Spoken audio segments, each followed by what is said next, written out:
Hello, good afternoon. Dito tayo ngayon, bumalik kami ni Irog dito sa aming isang spot na dating pinuntahan dito sa Lisap River. Kung natatandaan nyo yung isang video ko, nagpunta na kami dito dati last month. At ayun nga, meron pa kaming nag-set up lang kami ng lamesa, may mga cottage doon. Hindi na kami kumuha ng cottage. At kami ay nagdalatag lang ng aming camping table. Ayan, may camping chair. Dito na, sa gitna lang ilog namin inilatag. Dati, last month, dalawa lang kami ni Irog. Ngayon, may mga kasama kami, si Tisoy. At yun, yung tatlong yun na naliligo. Yung asawa at dalawang anak ni Tisoy. So, ngayon, dito kami. Ayan, o. Ngayon ay alas 4 na ng hapon, pero marami pa rin naliligo. At mas marami raw ang tao kaninang umaga. Maganda itong spot na napili namin kasi medyo malalim pero mahina lang yung agos ng tubig. Ayan, may mga bata na nagda-dive. Ayan, oh. Ayan sila. Ako, yung isa medyo mataas talaga yung inakyat niya, oh. Diba?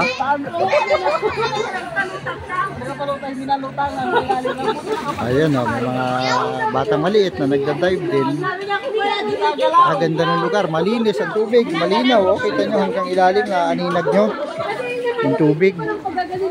At marami pang yun, may mga cottage doon worth 500 pesos. Maghapon na yon, pero hindi na kami kumuha ng cottage. Tapos meron ding parang tulay na pwede mong daanan sa pagtawid. Ito yung parang tulay na ginawa nila.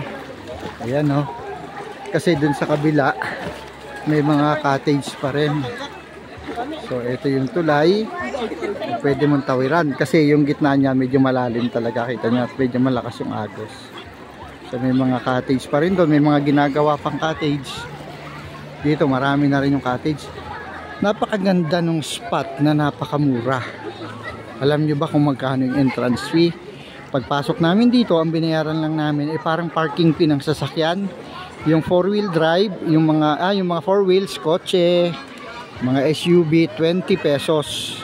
Ang tricycle ay 15 pesos. Ang motorsiklo ay 10 pesos. Ganong kamura. Yun lang ang babayaran mo kung bukod pa doon sa cottage. Kung kukuha ka ng cottage. Tulad namin, kami ay 5. Hindi naman kami kumuha ng cottage kasi may dala kaming table. May sarili kaming camping table. 20 pesos lang ang binayaran namin. O, di ba? Makakapaligo na kami sa isang napakalinis na tubig.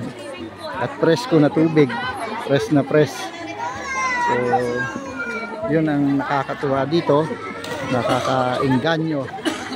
Ayan, ito nyo po ang lugar, ang ganda, paligid.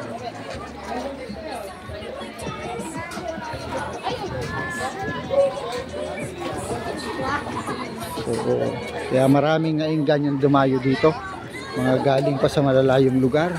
Ayan, meron din tumatalon dito sa kabilang side. Ayan, no? Diba? Nagda-dive. Mga batang tumatalon. Yun siguro, medyo bluish yung tubig doon. Ibig sabihin, medyo malalim. O, parang medyo umiikot-ikot na yung tubig doon sa malayong yun. Ganda. Ayun na, may tumalon. Diba? Sa napakamurang halaga, yung si Irog, oh.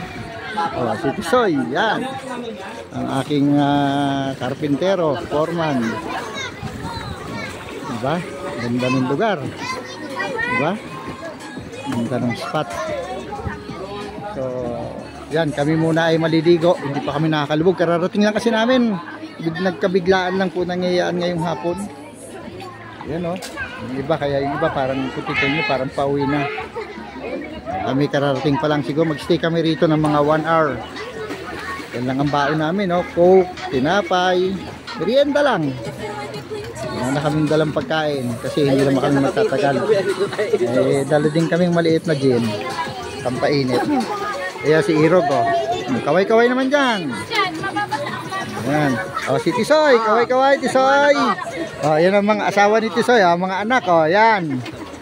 Ha? Pero wag lang ito dalawa, may iba ko naman. Sige po at kami muna ay magtatampisaw na.